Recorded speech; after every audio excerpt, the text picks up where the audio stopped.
Welcome to Keep Hustling, where we are going past the why to get to the how. I'm your host, the always hustling Aaron Gordon, aka NY Risk Advisor, aka Mr.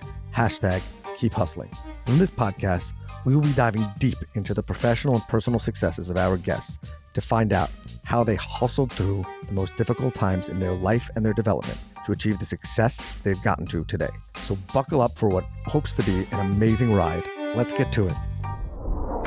Welcome to Keep Hustling with my guest and good friend, David Abrams. David, thank you for being here today. Heck yeah. I don't know when this is going to go live, but post-snow New York, for those of you watching on YouTube, I mean, the guy's just sitting here. He's got a little palm tree vibe. New Jersey gone to Florida. What's going on down there in the good state of Florida? How's it First going? of all, I kept it 201. So there's always that. You know, I honestly used to hate on that. You know, my wife is from LA, so she's got 818. And I used to hate on it like, oh, you don't want to be a real Floridian or you don't want to be a real New Yorker, but not such. And I'm like, the annoyance at this point, if you had to change your number. Oh, yeah. Catastrophic. I've had it since 6th grade of elementary school. I love it. It's funny that when I first came to Miami, it was from 2012 to 2015. I was single. I came down every few weeks, stayed by a friend of mine, Judah Mandel, who ended up working for a client, became a longtime client of mine, so that was a great relationship. But what I noticed was, first, there was definitely a lot of, I'm a local, you're a New Yorker. And then the judgment was based off your phone number. Oh, you don't have a 305. So he moved here and he got a 305. Then fast forward a bunch of years, it just kept coming. Everybody moving. COVID obviously accelerated that. So I'm living here 7 years. April's going to be 7 years. And I immediately got the 305 number. But it's for myself. No, every day. So I have a 212 and I have a 305. And then I have my 201. That's my mobile, right? So you have to have that. I also have a bat phone that nobody has the number to. You also have hold on a second. Wait. There's a first on that. This is a first on the Keep Hustling. I want to dig into that. Yeah. A bat phone, like you always answer it or in case of emergencies? So it's interesting. I think this is going to be a conversation more into the Jewish world than practical day to day. It's my Shabbat phone. So if you have a friend that calls Shabbat, bat phone, there we go. I was taking tactical course with a guy from SWAT, IDF, a friend of mine that did 70 hostage rescue missions in the last Sure, of course. Sure. year. I did that too on the weekend. Sure, of course. I've become very serious about it. You know my family's history with the Holocaust and surviving, and they didn't just hide, they fought back. And so I have been training physically, mentally for the last while. And during one of the courses, the chief of SWAT says, I can't believe I just skipped step one. You have to call 911, right? If there's a situation, there's 30 religious guys in the room. One raises his hand and says, pretty sure no one in this room has a phone on Saturday. He goes, well, that's ridiculous. Somebody says, yeah, but my synagogue, you press a button and it calls. They had a guy from counterintelligence there, and he said, yeah, but you can be fined if you're sending in this pre-recorded thing. But I'll take the fine any day if it potentially saves a life. The practical answer is that somebody may never answer that recording. So I decided that for my wife and I, we both daven at different shuls. I want her to have a phone, and I have a phone. I stick it in my talis bag. It's a flip phone. It's got a walkie-talkie to it. It is a dumb phone, but it is just for emergencies only. So I call it my Shabbat phone. So, and I assume the only people that know the numbers of those phones is you to your wife to you. Correct. Okay, so fine. I thought honestly that's good, but I thought there was gonna be much more like in the underground of retail real estate. Nothing in case I need a SWAT team member to swoop in and evict someone, I pick up the phone and it's like the nuclear football. Yeah. Okay, we digress really quickly. I want to ask you about a few things. Obviously, I know you well. We're good friends. You're a lover of, I think, good coffee. I hope you're still a lover of good coffee. So, yeah. So we're doing that. By the way, in my new house, and this, if they want to sponsor, roll in, I got probably think the world's greatest coffee machine. I got a Jura Z10. Costs as much as a mortgage payment, but that bean to cup, we can talk about beans and things like that. I know you're into all this stuff. But anyway, well, I'll tell you why I became more into it, because I was a coffee addict. You know Jimmy Butler, Miami Heat? Yeah, of course. You're going to tell me about the bubble? I repped him on Big Face. I did his first deal, Miami Design District, a couple months ago. So he and I are walking in Design District, and he goes, "What kind of coffee do you drink?" I'm like, don't ask me that. If you're in the street, what kind of coffee? I'm like, Starbucks. And I just get that judgment. And he goes, "What do you drink at home?" I said, "Please don't make me answer that. One, I have an espresso. Two, elite instant coffee on Shabbos." Horrible. It's the worst. But Why don't you pour over?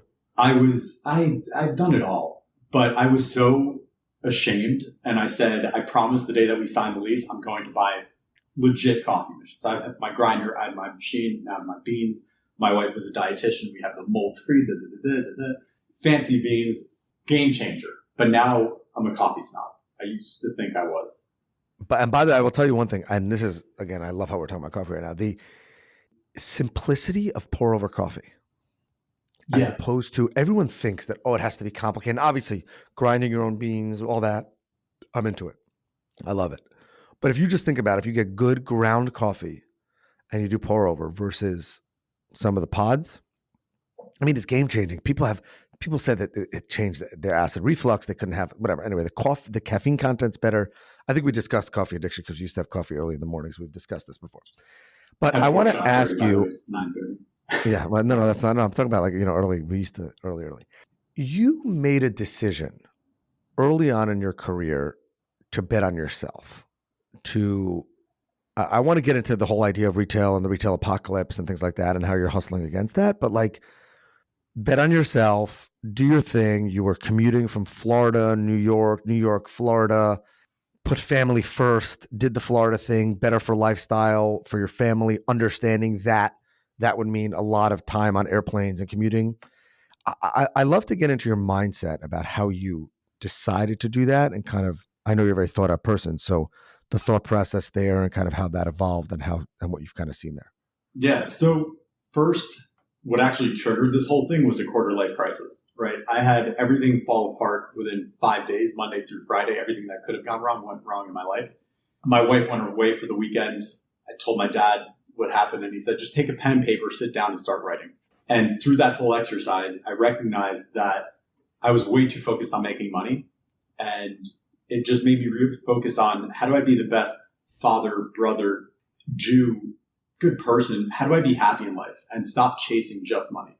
And I had to give back. And that was my kick in the butt to say, okay, now let's go start working with nonprofits. And whatever my extra time is, it's not spending time on Netflix, it's working with the community. So as a kid, I was a recipient of Tomchei Shabbos. On Thursday nights, we get a box of food. That was our food for the weekend. Fast forward, I started driving for the same organization. I would get a rental car in the city, drive out to New Jersey, get my car packed up, deliver, go back to the city. And it felt amazing. For those listening who never lived in New York City, a lot of people don't have cars, so you got to rent. Okay, go. Zip car. Yeah, Zip car. It was amazing, which apparently isn't there anymore. No, it's still a thing. It's still a thing. Oh, so I'm going to use it tomorrow. No, I think it's not as big as it was. Okay. Somebody said to me that it's gone. Good news. I need it for tomorrow. I want to say I recently saw a sign for Zipcar parking only, so maybe I could be wrong. So I apologize if you get there tomorrow or not. But then just Uber. Who cares? Anyway. So I fast forward, feeling good. My head is back on straight, and we put an offer on a house in Teaneck, New Jersey. Right. This is the time my wife and I are married for 2 years at this point. Sitting down to the table Friday night with my mom, my sister's there. And during the meal, my sister says, by the way, we're moving to La Jolla. I said, where's that? San Diego. What the hell? Mom said we have to live in New York. My mom said, no. I said, be close. Make the effort to be close. I looked at Gina and said, I'm turning 30 next week. Good peeps, by the way. All good people in the room. Let's get out of here. Let's go down to Miami for the weekend. Let's feel it out. I've been to Dallas. I knew I wanted something warmer. I'm anemic. I hate the cold. I was on site tours, for 4 hours in New York City in the cold, and my spine started to hurt. And we hop on a plane. So now this is actually literally 7 years ago this weekend. I just turned 37 on Friday, January 17th. And thank you, sir. I just for funsies asked a friend, hey, take us around Hollywood. We get here, and it was a melting pot of kids that went to elementary school, camp, Israel, all these different places, melting pot of 500 people that moved in the last 5 years, of which 3 of them were roommates of mine. It was a joke. I just said, when did this happen? And we're flying back. We saw a few houses. We flew back that Tuesday and I said to Dina, we're doing this. I fly back a week later, saw a house. She saw it. I called her and said, I'm doing it. She goes, okay. Sat down with the broker, said, I'm not getting back on my flight. It was the same day, morning in and evening out. Signed the contract before I leave. Negotiate the whole thing. We closed 2 months later. So March will be 7 years. And I didn't talk to Futterman. Robert, mentor of mine, really taught me the business. Grateful for everything that he's taught me. I went to his office the day that I went hard on the contract. And I said, that I closed. I didn't want to take any chances. I said, Robert, bought a house in Florida. I'm going to be back every single week. I will never miss any meeting. He goes, I love it. I helped open the office in Miami 2012. By that, I mean, helped find a Regis office, introduced the guys to our systems, and did a couple of deals along the way, but never did I imagine living here. And so, honestly, it was just a lot of faith it till you make it. And I will be at any meeting. So for the first little bit, I was just booking a flight the night before meetings. And then all of a sudden I found my cadence and I realized your dentist has 2 days in one office, 2 days in another. There are days where you just say, I can't meet you there. So I realized that's, to me, Tuesday morning to Wednesday night in New York. So I have 6 months booked out every single day. You look at my JetBlue, you will see I have a flight. I can cancel it. Some weeks I go Monday through Thursday, others double booked, multiple days. And it became routine. And I think that it was just entertaining when people, when I first moved, said, oh, it's going to get so exhausted. The advice I actually listened to was don't lose your relationships in New York. Work those relationships. And it became so clear that the people I represent, which was really a part of my thesis initially, they own buildings in all of these cities that I want to operate in. These tenants that I work with operate or want to be growing into these other cities that I want to be in. So why am I stuck in one city? And ultimately, it ends up being that I fly all over the country all the time. And Florida is such a good hub. Obviously, New York is a great hub. But I have never had a flight that I couldn't make. In 7 years of living here, I've never been asked to be at a meeting that I didn't make. It's doable. 100%. And I think that, it's interesting because I'm also doing that. We have 3 offices now. We're expanding and doing things like that. And I think that, my commitment to my clients and to, our hub that's in New York City is I'm not going to say no to coming into the city for a meeting because it's in the city. Now, if I have other meetings booked somewhere else, if I'm in Florida for the day meeting with a client, then I'm sorry I can't come there. But if I lived in Manhattan and my only office was in Manhattan, I also wouldn't be able to make it that day. So right. I think that also people realize that it also plays into something that I've learned from you, which is that like super structured calendar, which is a level some people might say insane. Yeah. But I also, I think that travel is exhausting. Do you sleep on planes? No. So I actually find it to be the most productive 3 hours of my life. I go in, if you look at my calendar for tomorrow morning, I have a 6 a.m. flight at Fort Lauderdale, landing at LaGuardia. I have every single 30 minutes a different task that I want to accomplish. So by the time I've landed, I've already crushed my day. And then I land and I typically have a call at 9 o'clock. So I want to talk about this hustle. I want to talk about the hustle thing, but one second. Are you telling me that you're the guy who pulls out the laptop or the iPad and is like just pounding away for the entire flight? You can speak to AmTrust Realty. I learned a little trick. This is not FAA approved. I was on a Teams call. Zoom does not work. However, Teams does. I was on a phone call with an analyst from the time I was standing in LaGuardia until I flew back to Fort Lauderdale, walked out to my car, and then ended the call. So typically I'm not on a call. I think that's kind of rude to be sitting there talking the entire time. But I find that the plane, 3 out of 5 flights, I am networking with the person sitting next to me. So I'm either on my computer or I'm talking to the person sitting next to me. Did I ever tell you about the sick business idea I had for new business on flights? Okay, so it was a joint idea. I was in sales school at AIG Insurance, and we had to come up with the craziest idea for bringing in new business. And I pitched my dad on this afterwards, and he told me that I was a nutcase, but that's okay. It's fine. My idea was to get like a NetJet subscription, one of those. Yeah. And find the most popular routes for CEOs and executives. Like when there's a conference in Vegas, there's a lot of planes that go and go 2 places one way on joint private jets. So shared planes, still a private jet, but a shared plane, not you could do both. You can either pay for the whole plane or just pay for a seat on the plane. And basically these people would be stuck next to me first 4 hours going to Vegas, you know that a person who's flying like that has to have a certain amount of net worth or pull in their company or power, or leverage. And then I would fly back commercial. I mean, literally like land, spend an hour in the airport and fly back. But that's a productive 4 hours. I couldn't figure out the ROI, but that was my funnel. Yeah, I would tell you that first class will do the same. Sometimes my father's pitch on that was the reason why people are flying that way very often is because either they want to work or they don't want to be bothered. So, and my thing was if it works 1 out of 10 times, it can probably pay for itself because of the way it works. I think that first class works the same. I also think that when you talk about comfort, and it's not the luxury, because if you're flying, I'm a loyalist to Delta. No offense to JetBlue. It's just I live in Queens, New York. Yeah. LaGuardia, it's like when I was in New York, I was a Delta guy until I moved here. Yeah. And you're not talking about sitting in the lap of luxury in first class, but I also think that when you talk about the annoyance of flying, you can get on the plane last or first, depending on how you want. You can be the first person there and sit and work, or you could be the last person who walks on that plane tomorrow morning if you're flying first class, and then you could be the first person off. So you cut like an hour off the trip, potentially. Okay, I don't know how we got into air travel, but I want to. But I just want to say on that note, I think the funniest comment I got this past week was I was at a fundraiser and I just saw a guy, older guy, in a room full of 30, 40, 50-year-olds. I go for the 70-year-old because chances are, like the first class, you're one of the heavy hitters. Sure enough, have a great conversation with him. And as I'm just talking personal, and he goes, "So what do you do?" I said, "Have a firm. We focus on retail leasing, capital markets." And I handed my business card. He goes, "Of course you're giving me my business card." I said, "Well, you asked what I do, so now you might as well get in touch with me."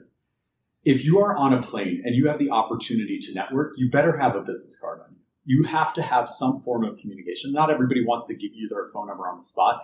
I would say that most of the time it works out for me to get that, but be prepared. Have a business card on you. I've said that in the past also to college kids. Like, how do you get into a networking event and not have communication, right? It's so funny because I was on the anti-business card route for a while. Yeah. And I have a friend who he's much better at it. Like he'll get your number out of you.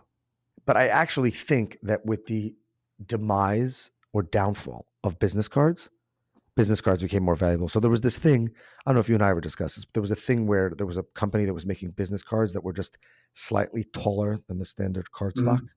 So when you at the end of the networking event at night, you put the thing on your nightstand and there was one card that stood out. Yeah. I think that now every business card is like that. I have a QR code. Me too. But I'm just saying, but the point I'm making is the guy gets off the plane, he pulls everything out of his pocket, and there's a business card. How many business cards did he get that day? It's not a networking event where he walks out with 50. But I want to go back to just something. What's interesting is you said that you doubled down on family, yet that you spend less time with meaning someone might say that you spend less time with your family because you just said that you're booked 6 months out for at least one night in New York, a full 48 hours. So I assume, I don't know if a psychopath like you, I said that live on the air, where she's willing to get up at 4 o'clock in the morning, but let's assume that the house is quiet when you leave tomorrow morning, every Tuesday morning, and it's quiet when you return Wednesday night. Yeah. Right? So how do you then balance it on the back end to make up for that? I mean, what's the mindset? How do you hustle that way, but then you also said you wanted to put family first and that kind of stuff? So keep in mind, a few things happened. One, my kids were babies when I was already doing this. So this is actually routine to them also. So very early on, we established we're not buying stupid toys for our kids every time I go to the airport. I, as a kid, never got presents like that. And I get bags of pretzels from the airplane. So better believe when JetBlue shifted from one amazing pretzel to these gross ones, David Abrams was the first one to say, JetBlue, not cool. We're going back to Delta, baby. We're going back to Delta. So I trained my kids that first, when I was in New York, Dean and I wouldn't talk, right? At the beginning of the day, let me clarify, work day. Tell us marriage advice here. I would leave at the beginning of the day, come back at the end of the night. I wouldn't call her during the day, and it was understood I'm working. Now, even if I'm in Florida and wherever I am, I will just call. I'm in the bathroom for 30 seconds. Hey, what's up? How you doing? Okay, great. Love you. Bye. That's it. We found that we actually talk so much when I go to New York because I just have a little break here or there. I FaceTime them right when I get to LaGuardia. She's dropping them off at school. I FaceTime at night right before I go to a dinner. And we talk the entire time. So the kids, it really doesn't faze them, which is amazing. Has that ever come up? Daddy, please don't leave? For sure. 10 seconds later, it's fine. They're 4 and 6. Will that shift over time? Potentially. But I think that it really has to do with how are you spending your time when you're actually with them so that they are conditioned like, no, daddy loves me. He's doing this for me, right? If you ask Judah, why does daddy work? For money. That's what I'm doing right now, right? And he gets it. And so the other piece of it, though, is that my sister, Brooke, moved to La Jolla. My older sister, Dina, moved to Israel. And I'm in Florida. So now all of a sudden, my mom went from having 4 children within a 15-minute drive to 4 different, very different well, sorry. Eliza is in the building next door to her. They are best friends. And it's amazing. And Eliza, my oldest sister, great sibling. Thank you so much for doing everything. You rock. Yes. But I will tell you that 2 weeks ago on a Tuesday night, I was IT man in my mom's apartment for an hour and a half, right? So the beauty. Did you stay there? I don't typically stay there. I stay at a hotel in the city, but I will often go to Eliza, probably 4 or 5 times in the last few months where it's just nieces and nephews are there. I can go back after a work dinner. We hang out at night. We do breakfast in the morning. I head to the office. So it is really nice that we get to do that. I don't get to go to Israel every day, but the fact that I can go to New York or LA, I've actually gone to San Diego multiple times for site tours. So Gorgeous. It's actually great, right? Gorgeous. Yeah. I went to LA with Bondi Sushi. We drove down the coast, went down to San Diego, and I got to see the nieces and nephews.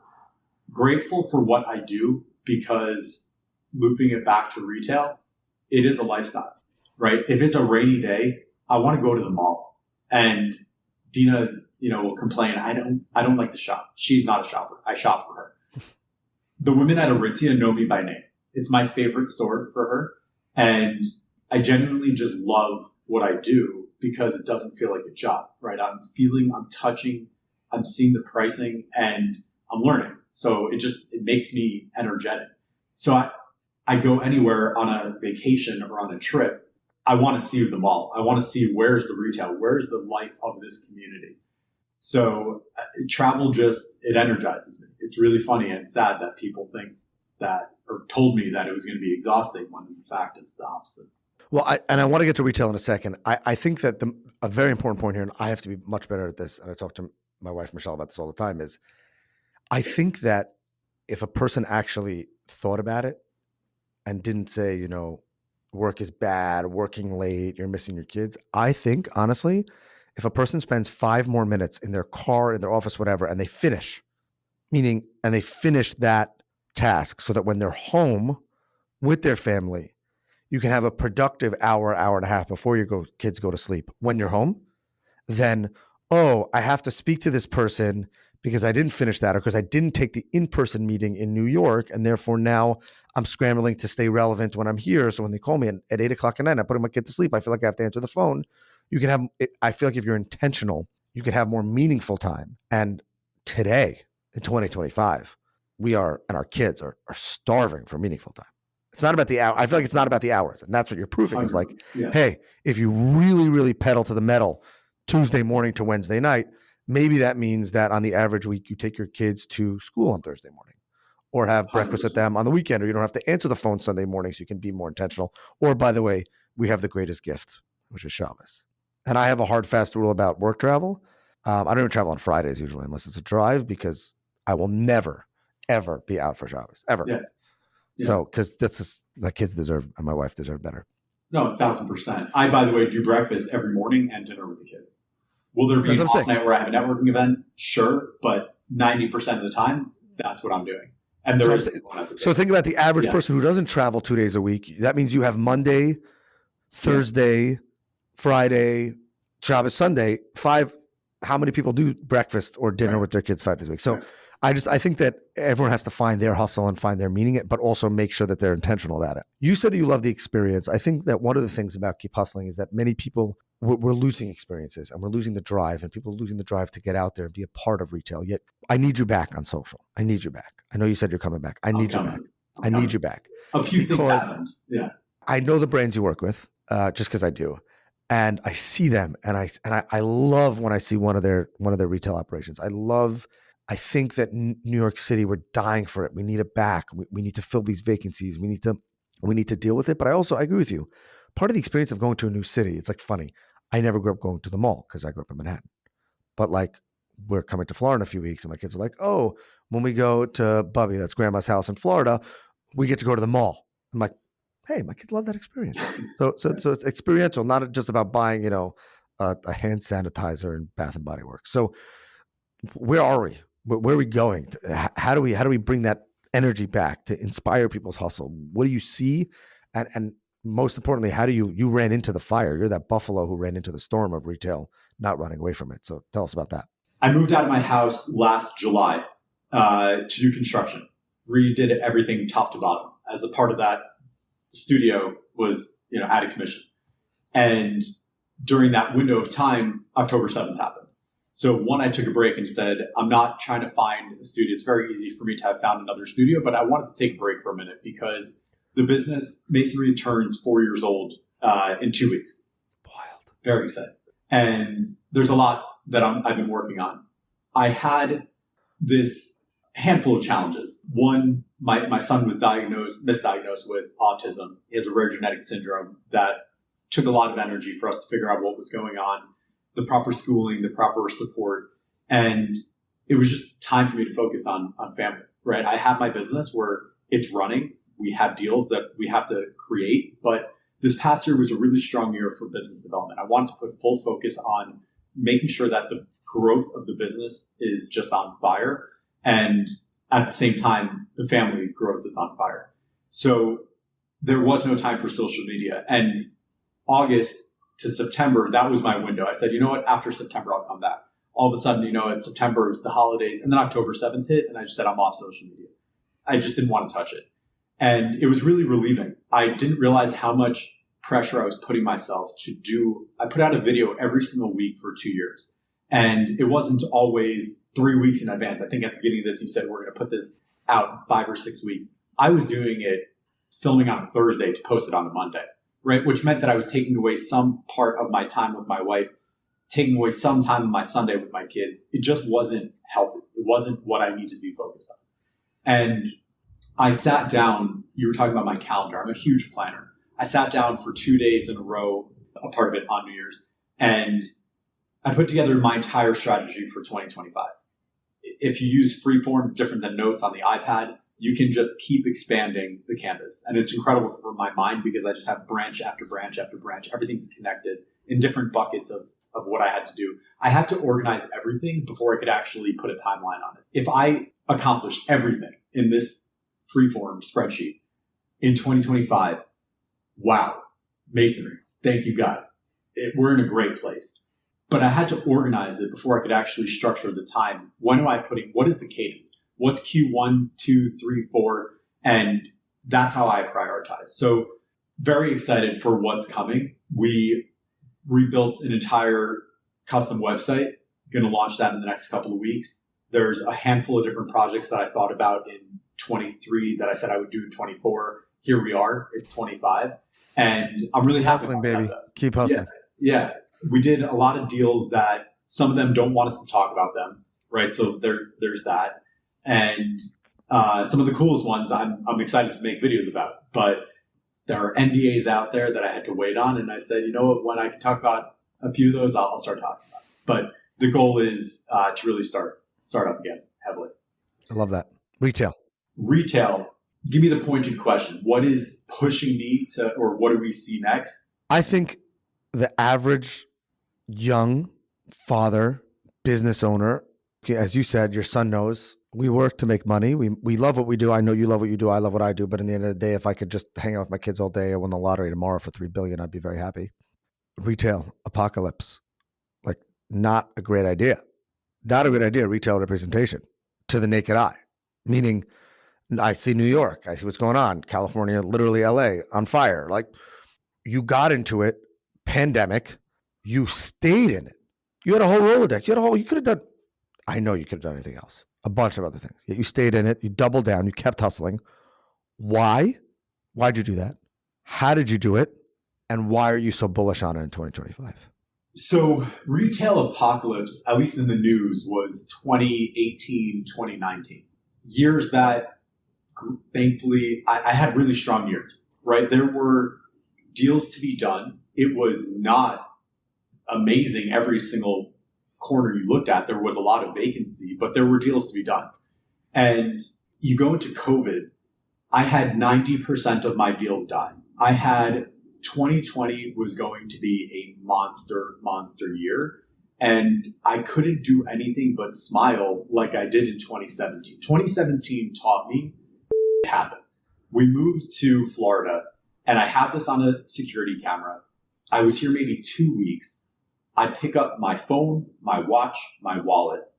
I drop my watch and it shatters. And I took a beautiful photo. I'm not saying this to drop a name. I'm saying it because a Rolex is not meant to shatter, right?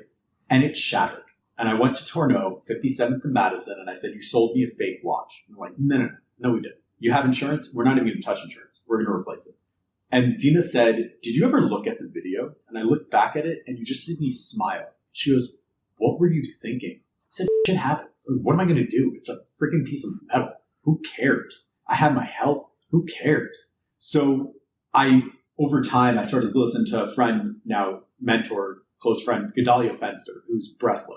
And there's this idea that Rabbi Nachman teaches you have to shatter your vessel to build a bigger vessel. I lost 90% of my deals. What am I going to do? Pivot to another brokerage? What does that do for me? Go to another company? I had this Rolodex, but I had this love and this passion for retail, and I knew things are going to change. So I wrote 3 different business plans and thought, which is the best route? And I had a bunch of conversations about it, and I got shot down on a bunch of them. And the only one that stuck was do what you do. Just keep doing it. And so keep hustling.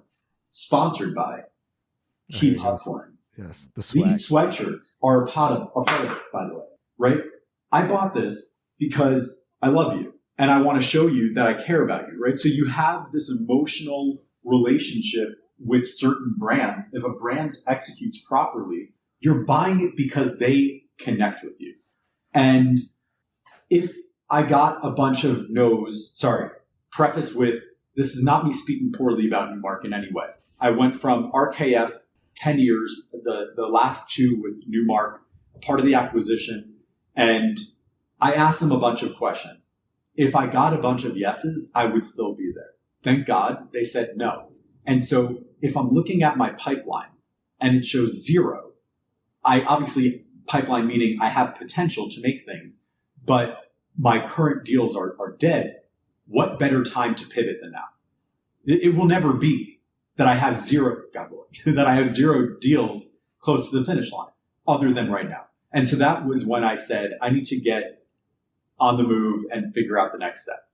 And I majored in marketing. I love branding. I always wanted to tell my own story. I was always working against the current when I was dealing with the other marketing departments. And I wanted the marketing department to be mine. And that's not from a ego or control perspective. Like I am a perfectionist. I do like control. So some people might watch this and laugh about what I just said, but I'm thinking through it as I say it. I'm thinking about our pre-recording 20 minutes of perfection and angles and audio. But anyway, yeah. I love it. But I love it all. And my point is that Vanessa, who's my chief marketing officer, has been with me since day one. She and I just hit it off immediately. And she understood that what I mean by control is I want to put the right amount of resources, time, energy, and money into the market. And don't spend it on things that I don't think are necessary for our job. I spent money, tremendous money, on building a custom sales force where I would love to challenge any big shop. We are paying for the same data as them, but the difference is that our back end is a behemoth and we are a boutique shop with an institutional delivery. So I couldn't have envisioned where we are today 4 years ago. I'm grateful to where we are. And I'm just excited for what's next. But again, everybody told you were nuts for sticking with retail because everybody was buying online. Experience was dead, even before COVID or even after COVID, when people are not going back to their offices. So therefore they're not walking by the retail the same way they were on their way to and from work. Ebbs and flows. I understand the question. The best line one of my rabbis taught me was the heart rate monitor in a hospital room. If you are seeing a straight line, you are dead. If there are ups and downs, you are alive. Such is life. So everything goes up and down. I saw capital markets have great days and terrible days. And it was always, the debt guys are super happy. They're, oh my God, amazing. Office is on fire. Retail, you suck, right? Like that can't run forever. I believed the fact that it wasn't going to be forever. And the fact that I was able to get CEOs of major corporations on the phone to talk to me and understand and ask me questions. What are you seeing in the market? Why do you care what I have to say? Oh, because no one else is talking positively or informing you correctly about what's actually happening, right? So what I think is really scary is for the country, credit card spend is at an all-time high. That's not healthy for the average individual. However, it means ka-ching at the register, which means retailers are happy and suddenly debt brokers are quiet and office brokers, unless it's Class A, are quiet. So will there be another day where retail is ignored? 100%. Because if you don't think that's true, your ego's in the wrong place. But the point is, if you continue to work on yourself and refine your business, no matter what type of retail you are, you will always catch the next way to survive. And if you stagnate, you will fail. And we see that left and right. Major brands, doesn't matter if it's a good economy or a bad one, it happens. I think what's super interesting is how many different brands are popping up now. It's so easy to get in touch with manufacturers, and you can just start a brand and you can do drops. People are making $250,000 on a drop, and they're taking essentially no risk because they're pre-selling their product out of a garage, right? So the opportunity is endless. And what I want to keep doing is identifying those brands at a young age and showing them e-com, great. However, you need to create that touch and feel. People need to be able to come and see you and build a relationship.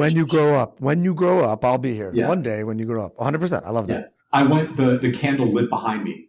I went to Buck Mason and everybody tells me it's amazing. It's amazing. Go inside the store. I had my son with me, Judah. We walk in and first of all, there's this gorgeous car. Obviously he wants to touch it. No touching it, please. Or just be careful.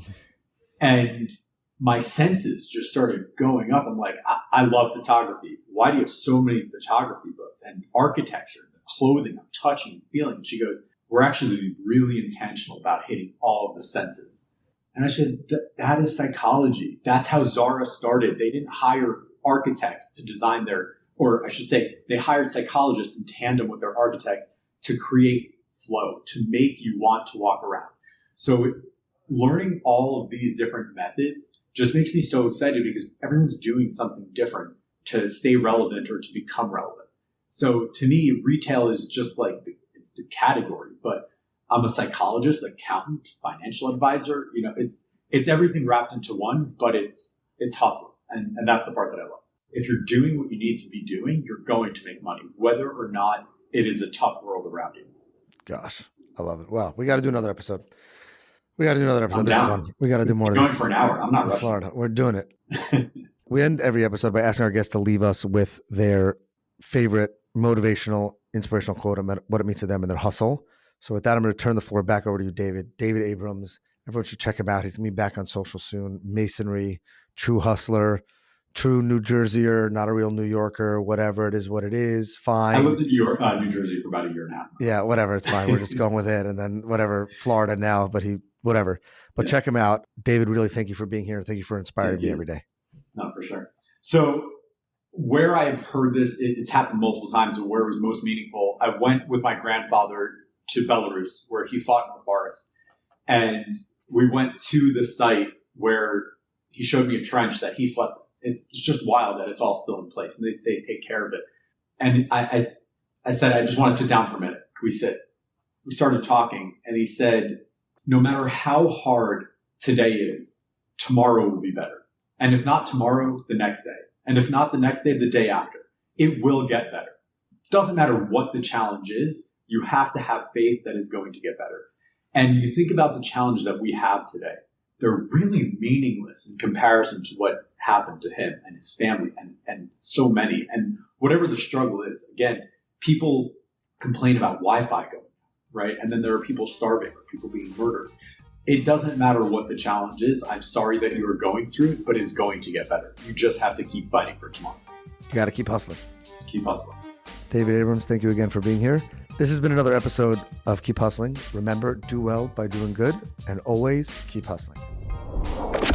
All right, hustlers, that brings us to the end of another fantastic episode. Thank you for listening. The listeners are the most important part of this show. If you like what you heard, please leave us a review wherever you listen to your favorite podcasts. Your feedback means the world to us and helps us reach more listeners. Plus, be sure to subscribe to our podcast so you never miss an episode. We have some amazing guests and topics lined up for you, and we don't want you to miss out. And finally, if you have any suggestions, comments, or even just want to say hello, please feel free to reach out to us on all social media platforms. We are Keep Hustling Pod on Instagram, X, Facebook, and LinkedIn. We would love to hear from you to continue the conversation. Thanks again for tuning in and supporting our podcast. We truly appreciate each and every one of you. Until next time, stay curious, stay hungry, and keep hustling.